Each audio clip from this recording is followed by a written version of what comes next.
I came to India with my son Karlton. He was experiencing some reddish spots and some blood clots in the mouth around March this year, back home in Tanzania. Around May, the problem persisted, and mainly we discovered that his platelets were dropping. After every week we do blood tests and the platelets would go down. Initially they diagnosed him with something they call ITP, which they said it would go away within a month or so, but it didn't go away. So they suggested to do bone marrow aspiration. That's when we decided to just come to India, specifically here at Manipal Hospital. Upon arrival the same day, we met Dr Mallikarjun Kalashetty. I gave him the history. After 2 days, they did the bone marrow aspiration, and diagnosis came. He had Aplastic Anemia. Within 10 days, the transplant was done.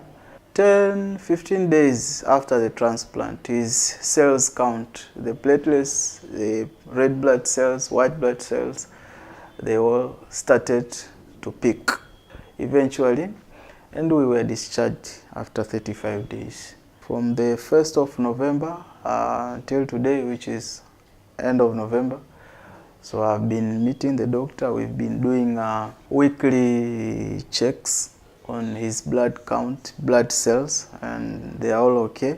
And we are expecting to go back at maybe within 2 weeks from now. I would like to thank first Dr Mallikarjun Kalashetty. He makes you feel like there is that bond between a patient and a doctor. The best possible donors for allogenic bone marrow transplantation for patients with aplastic anemia are HLA matched siblings who are own brothers or sisters.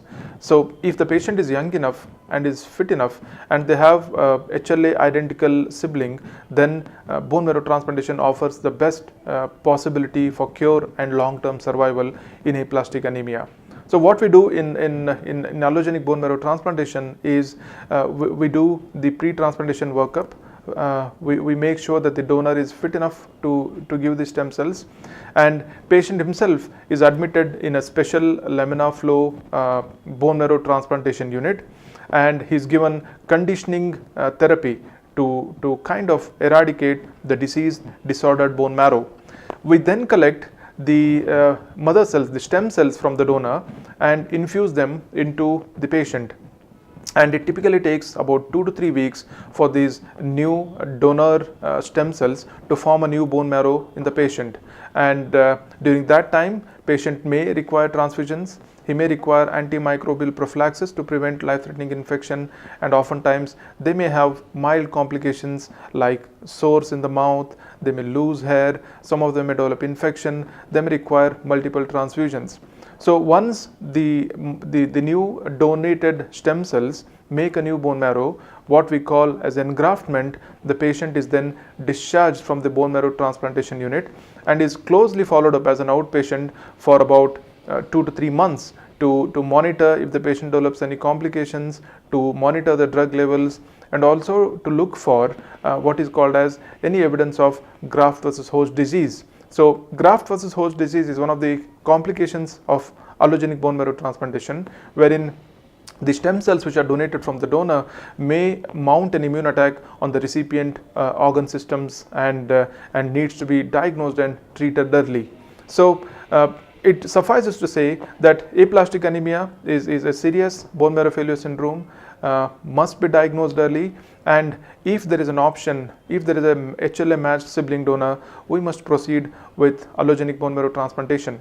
Now rarely patients may not have an HLA identical sibling donor, and the options then for us are to look for unrelated donors, to offer immunosuppression therapy with anti-thymocyte globulin, cyclosporin, and L-trombopag and other supportive care, or consider what is called as half-match transplant or haplotransplant.